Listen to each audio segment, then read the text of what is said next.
Мақсат. Қайта қараймын сағатқа. 18:55. Терезе алдында ерсілі-қарсылы жүрмін. Арасында тоқтай қап төмен қарап, аулаға көз тастаймын. Сөйткен сайын ішім сырқ ете қалады. Артынша деп қайта сабырға келемін. Қызық, осы мен қазір әкемнің келгенін бе, жоқ, тағы біраз жұмыста бүгіле отырғанын қалаймын ба? Дайын емес сияқтымын әлі де әңгімеге. Тағы жүрекеп қайта үңілдім терезеге. Шешем келеді екен, қуанып кеттім. Алдымен өзімен сөйлескенім жөн болар. Оның мені қолдайтынын білем. Ылғи солай. Ең болмаса сөзімді бөлмей, ойымды жеткізуге уақыт берері анық. Таңдауыма құрметпен қарайды. Қызым, есік аузында неге тұрсың деп жатып ішке кірген оны бас салып құшақтап алдым. Бойымдағы толқуды баса алар емеспін. Тыныштық па балам, деді ол арқамнан қағып жатып. Өзіңізбен әкем келгенге дейін сөйлесіп алайыншы деп жатыр ем асығыс. Біздің қабатқа жеткен лифттің дауысы естілді. Әкем екен, үлгермедім. Қызымның қалы қалай екен деп көңілі кірді ол үйге әдеттегідей. Жүрегім шымырлап қоя берді. Екеуінің сөмкелерін алып жатып, ертерек келгем, дәмділеп ас әзірлеп қойдым. Әке, сіздің жақсы көретін тоқашыңызды да пісірдім деп жатырмын, ұпай жинап алмақ болып. Қызыңның аспаз болғаннан асқан бақ бар ма? Әкем осы сөзді соңғы кездері жиі айтады. Бірақ жүрегінің түкпірінде басқа жатқанын жақсы білемін ғой. Әйтсе де бірден ас үйге кірдім. Шәугімді отқа қоя сап, пеш ішінен жаңа піскен қызыл балықты шығарып жатырмын. Қолын жуа салысымен ас үйге кірген әкем. Сені бүгін ерте келгеніңді көліктен түскенде-ақ білгем. Мына тамақтың иісі бүкіл көшені алып тұр ғой, деп дастарханға жайғасты. Сәтін жібермей әкеме балықтың ең үлкен бөлігін ұсынып, тағы біраз ұпай жинап алдым. Әлі асқа келе қоймаған анама да салып, өзім жанына отыра кеттім. Өзің жемеймісің деп сұрады әкем. Анам кіріп келе жатқан. Мен сіздер келгенге дейін асымды ішіп алғам деп бөстім. Ас тұрмақ, тамағымнан су өтпеген. Әкемнің біраз тамақтанып алғанын күтіп отырмын. Күту де емес, аңдуға көптей ұқсайды оның. Анам бір нәрсе сезетіндей мен жаққа жымия қарап қояды. Бір кезде шыдамым жетпей кетті. Әке, сізге айтар әңгіме бар, деп қойып кеп қалдым. Аузындағы асын жұтып үлгермеген әкем, айта ғой деп көзбен анамнан майлық сұрады. Аузын сүртіп болғанын күттім де, бала күннен мықты аспаз болғым келгенін білесіздер, қолдап та жатырсыздар. Өзгелердің баласындай университетке бармай колледж таңдадым. Оңай болмаса да, оны да көтердіңіздер. Рахмет. Бүгінде сіздердің қолдауларыңызға мұқтажбын, деп әңгімені алыстан бастадым. Шынын айтсам, осы арада олар маған тағы қалай қолдайық, жүрегің не қалайды дегендей сұрақ қойса, жеңілдеу болар еді ғой. Бірақ олай болмады. Мына қыз тағы не шығарар екен дегендей қарап отыр екеуі де. Амалым қалмаған соң алдымда тұрған суды бір ұрттап, зорға жұттым да, ақшқа барып 2 жылдық аспаздық курсынан өткім келеді деп, шындықты жайып салдым. Осы кезде анам жаймен әкеме қарады. Ол болса, мана ғана аузының майын сүрткен майлықпен енді шекесін сүртіп жатты. Жым-жырт. Не ойлап отыр, не дер екен, не істеймін? Бірден қағып тастаса ше? Ойлар кетіп жатқан.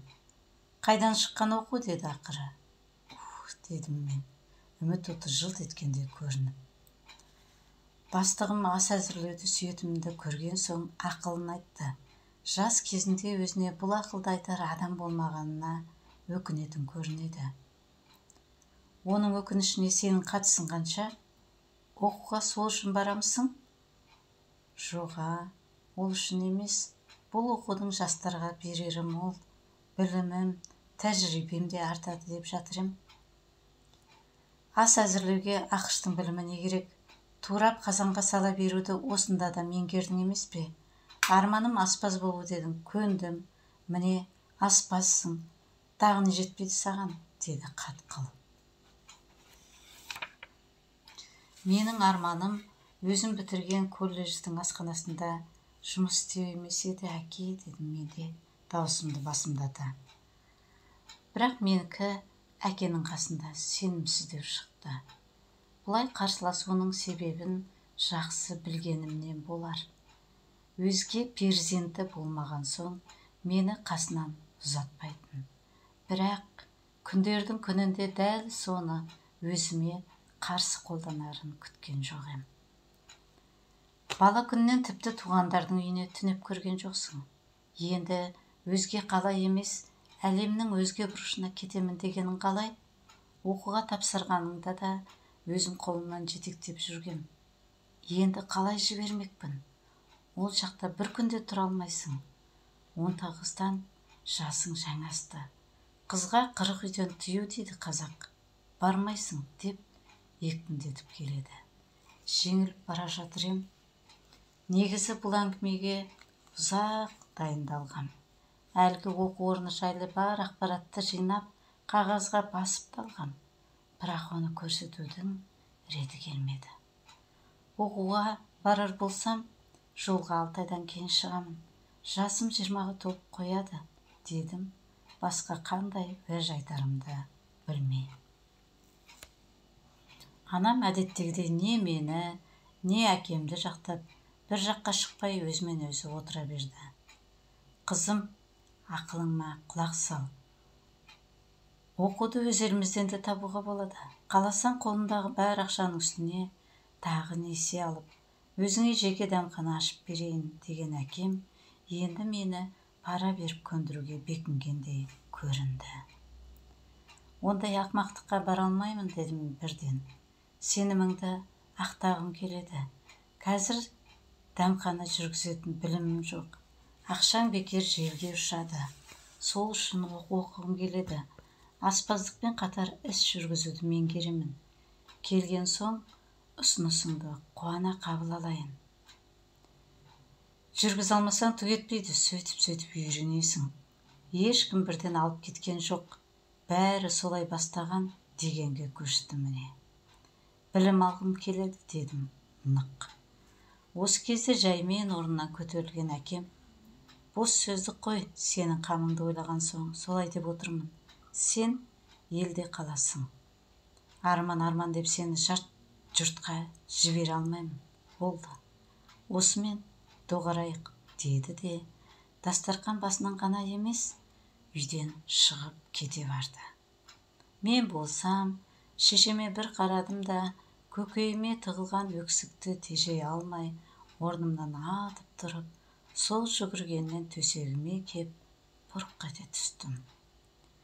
Өмір неткен әділетсіз, бұл менің бала күнгі асқақ арманым болатын. Ең тәтті қиялым еді ғой.